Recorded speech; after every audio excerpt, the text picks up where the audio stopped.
क्या होगा अगर एक रात आपकी जिंदगी हमेशा के लिए बदल दे? क्या होगा अगर आपको खुद ही याद ना हो कि आपने क्या किया, लेकिन सारे सबूत आपको ही दोषी ठहरा रहे हों? और सबसे बड़ा सवाल, क्या सच वही होता है जो हम याद रखते हैं या वो जो दूसरों को दिखाया जाता है? आज हम बात करने वाले हैं एक ऐसी रहस्यमयी और दिमाग घुमा देने वाली कहानी की। ये सिर्फ एक मर्डर मिस्ट्री नहीं है, ये कहानी है झूठ, सच्चाई, यादों और धोखे के खतरनाक खेल की। एक ऐसी लड़की की कहानी जो खुद भी नहीं जानती कि वो निर्दोष है या अपराधी। तो तैयार हो जाइए एक ऐसे सफर के लिए जहां हर मोड़ पर आपको अपने ही फैसलों पर शक होगा। रात का समय था। शहर की सड़कों पर सन्नाटा पसरा हुआ था, लेकिन एक घर के अंदर हलचल थी। डर, घबराहट और छुपाने की कोशिशों से भरी हुई। यही वो रात थी जिसने पूरी कहानी को जन्म दिया। मुख्य किरदार, जिसे हम यहाँ नायिका कहेंगे, एक साधारण जिंदगी जी रही थी। उसका जीवन सामान्य दिखता था। दोस्त, परिवार, काम सब कुछ ठीक लग रहा था। लेकिन हर सामान्य जीवन के पीछे कुछ न कुछ छिपा होता है, और यहाँ भी कुछ ऐसा ही था। उस रात कुछ ऐसा हुआ जिसे वो याद नहीं करना चाहती थी, या शायद याद कर ही नहीं पा रही थी। एक घटना जो सब बदल देती है। एक हत्या हो जाती है। ये कोई साधारण हत्या नहीं थी। ये हत्या ऐसे व्यक्ति की थी जिसका संबंध नायिका के जीवन से था। पुलिस तुरंत सक्रिय हो जाती है। सबूत धीरे धीरे सामने आने लगते हैं और हर सबूत नायिका की ओर इशारा करता है। लेकिन यहाँ सबसे बड़ा सवाल ये था, क्या वो सच में दोषी है या सिर्फ परिस्थितियों की शिकार? अलिबी, झूठ की पहली परत।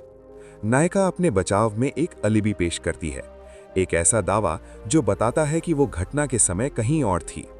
शुरुआत में ये अलिबी मजबूत लगता है। उसके दोस्त, कुछ डिजिटल रिकॉर्ड और कुछ परिस्थितियां इस बात को सही साबित करती हैं। पुलिस थोड़ी देर के लिए उलझ जाती है, लेकिन कहानी यहीं खत्म नहीं होती। धीरे धीरे इस अलिबी में दरारें दिखने लगती हैं। सवालों का सिलसिला। जांच अधिकारी बहुत अनुभवी था। उसे झूठ की गंध पहचानने की आदत थी। वो बार बार वही सवाल पूछता, तुम वहां क्यों थी? तुम्हें आखिरी बार किसने देखा? तुम्हारे फोन का लोकेशन अलग क्यों दिखा रहा है? हर सवाल के साथ नायिका और उलझती जाती है। उसके जवाब बदलने लगते हैं, और यहीं से कहानी का असली तनाव शुरू होता है। यादों का खेल।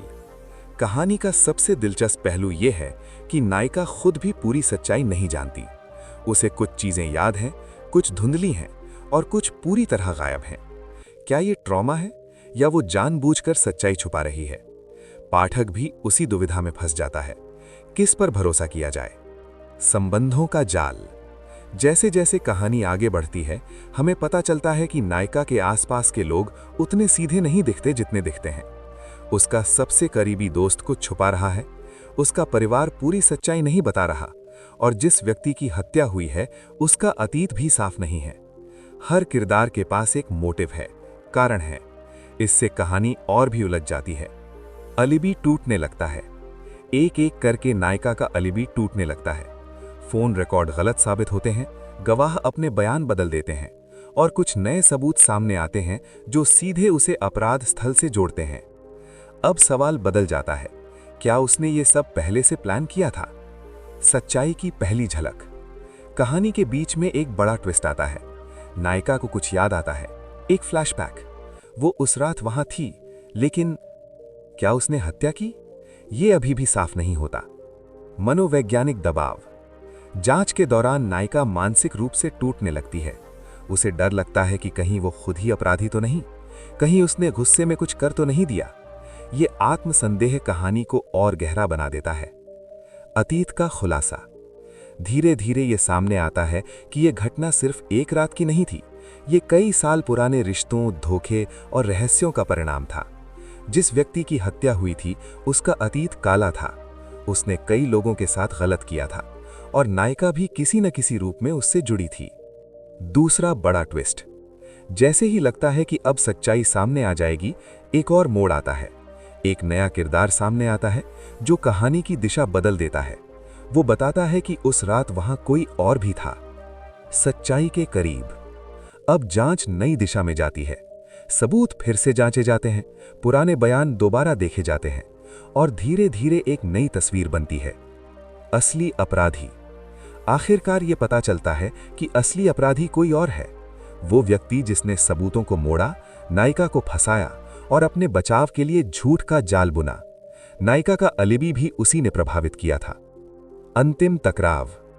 कहानी के अंत में एक टकराव होता है जहां सच्चाई पूरी तरह सामने आती है। असली अपराधी अपनी गलती मानता है या पकड़ा जाता है। नायिका निर्दोष साबित होती है। लेकिन क्या सच में सब खत्म हो गया? ये कहानी यहां एक गहरी बात छोड़ जाती है। सच्चाई और झूठ के बीच की रेखा हमेशा साफ नहीं होती। नायिका भले ही कानूनी रूप से निर्दोष हो, लेकिन वो जानती है कि उसने भी कुछ सच छुपाए थे। थीम्स और संदेश। इस कहानी में कई गहरे विषय हैं। 1. सच्चाई बनाम झूठ। हर व्यक्ति अपनी सच्चाई बनाता है। 2. यादों की विश्वसनीयता। हम जो याद रखते हैं वो हमेशा सच नहीं होता। 3. मनोवैज्ञानिक दबाव। दबाव में इंसान खुद पर भी शक करने लगता है। 4. न्याय की जटिलता। सही और गलत हमेशा स्पष्ट नहीं होते। निष्कर्ष। द एनाटमी ऑफ एन अलिबी एक ऐसी कहानी है जो सिर्फ एक मर्डर मिस्ट्री नहीं है, बल्कि इंसानी मन, रिश्तों और सच्चाई की जटिलता को उजागर करती है। ये कहानी पाठक को अंत तक बांधे रखती है और हर मोड़ पर सोचने पर मजबूर करती है। क्या हम सच में सच्चाई जानते हैं या हम सिर्फ वही मानते हैं जो हमें दिखाया जाता है? तो दोस्तों, अगर आपको ये रहस्यमयी कहानी पसंद आई हो तो वीडियो को लाइक करना बिल्कुल मत भूलिएगा। और अगर आप ऐसे ही और भी थ्रिलर, मिस्ट्री और माइंड ब्लोइंग स्टोरीज देखना चाहते हैं तो हमारे चैनल को सब्सक्राइब जरूर करें, ताकि आने वाली हर नई वीडियो आप तक सबसे पहले पहुंचे। अपने दोस्तों के साथ भी इस वीडियो को शेयर करें, क्योंकि ऐसी कहानियां अकेले देखने का मजा नहीं आता। और हाँ, कमेंट में जरूर बताइए, क्या आपको लगता है कि सच्चाई हमेशा सामने आ ही जाती है या कुछ राज हमेशा राज ही रह जाते हैं? मिलते हैं अगली वीडियो में एक और दिलचस्प कहानी के साथ।